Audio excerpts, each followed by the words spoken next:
There were not all that many crazy moves made by the Utah Jazz this offseason, but there were two from a veteran mentorship standpoint that I think make a really big difference in the long run.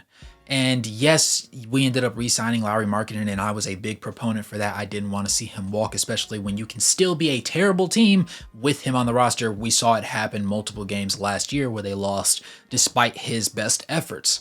With that being said, though, the two players I'm talking about are sneakily and Patty Mills. It's your boy Wraith Hoops. Thanks for tuning in this video. Go ahead and smash that like button, turn on post notifications, and subscribe if you're into NBA basketball. We're going to break down exactly why I have that opinion of them and what exactly their implications can be for having them on this roster. With that being said, let's go to get into this one.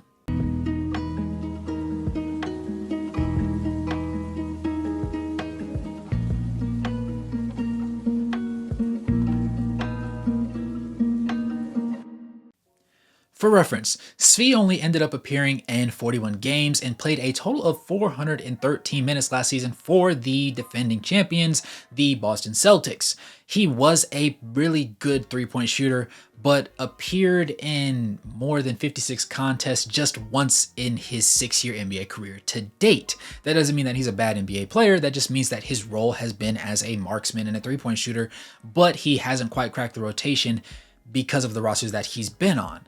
That said, Mills is a more established veteran that is in the middle of his 30s and played in 32 games last season across two separate teams. He played a total of 415 minutes, so just two more than Svi did.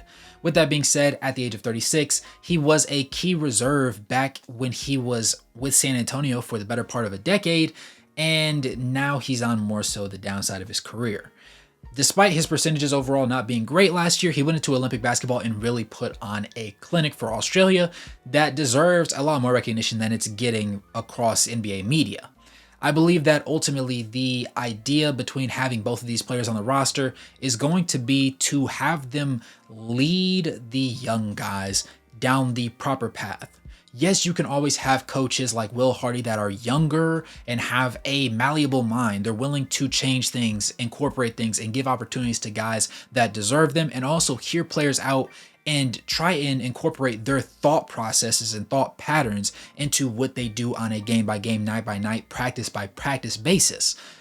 But sometimes you just need somebody on your team to help reason you through some of the things that coach tells you to do. And I think that these two guys have the ability to do that. I'm extremely big on Patty Mills as an acquisition because we're trying to find a point guard. We're trying to find somebody that knows how to be selfless. We saw Colin Sexton take that step forward last year and really improve in his playmaking. And while we didn't end up seeing it for the entirety of the year because of just us deciding to bottom out at the end of the season, I believe that he has the ability to do that. Aside from himself, though, we still need to decide if Keyonte George is a point guard or a shooting guard because he looks a lot combo guardish and he has games where he has really good assist totals, but he also has games where he's really turnover prone, doesn't make a lot of shots, and seems like a net negative because defensively he's just not there yet.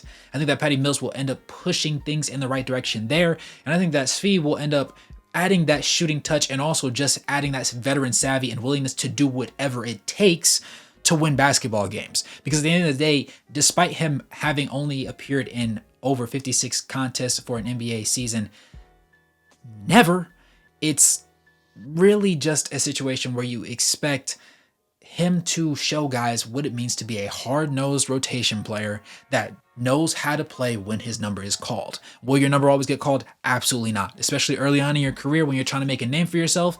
If you're not that guy, it might be a little hard to crack that rotation unless you're in a Utah Jazz situation where a lot of your guys are young.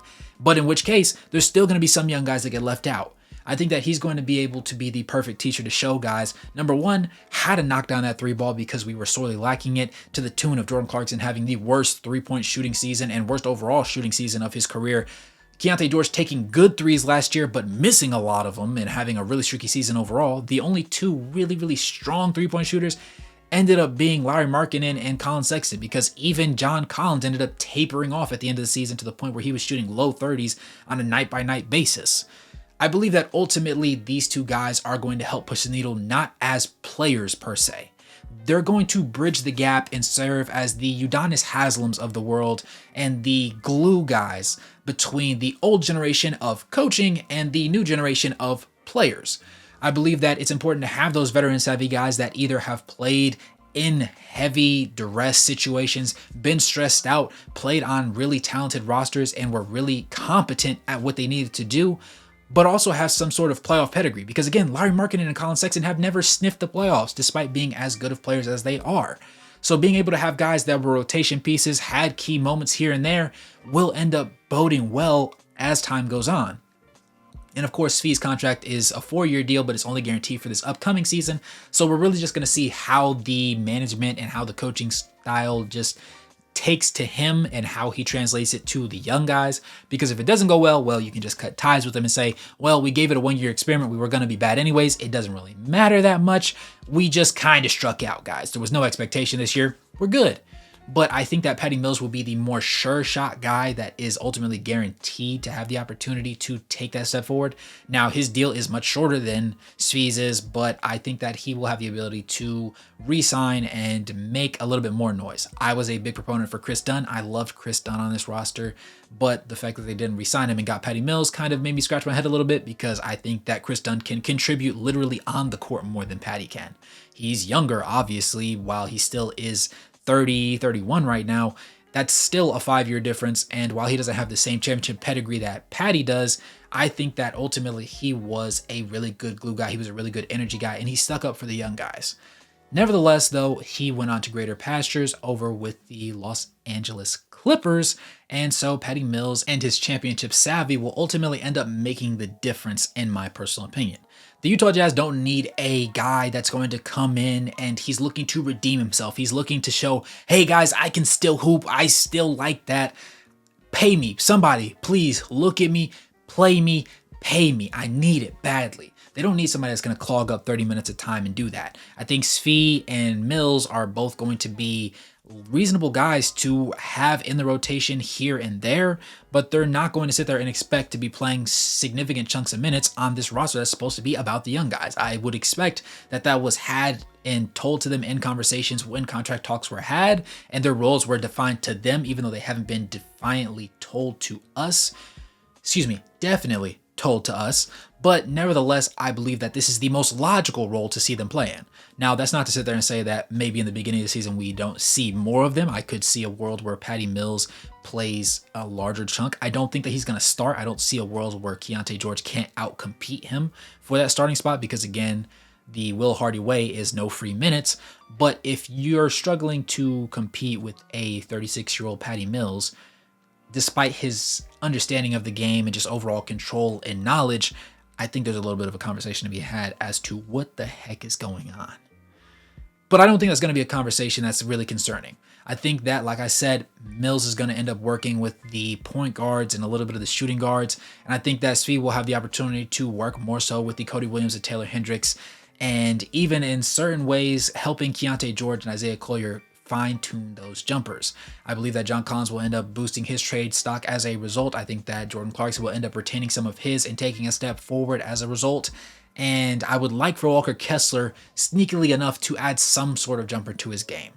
I know that he ended up having the elbow injury that really took a lot out of him as the season wore on, but I believe that ultimately he will have the opportunity to take that next step forward.